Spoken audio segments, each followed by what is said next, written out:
எங்கள் தினசரி அப்பம். அவன் தலைமையில் சிரைக்கப்பட்ட பின்பு திரும்பவும் முளைக்கத் தொடங்கிற்று. நியாயாதிபதிகள் 16ஆம் அதிகாரம் 22ஆம் வசனம்.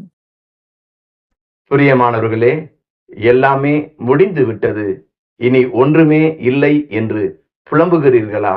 கர்த்தருடைய வார்த்தை சொல்லப்பட்டுள்ளது, திரும்பவும் முளைக்கத் தொடங்கிற்று.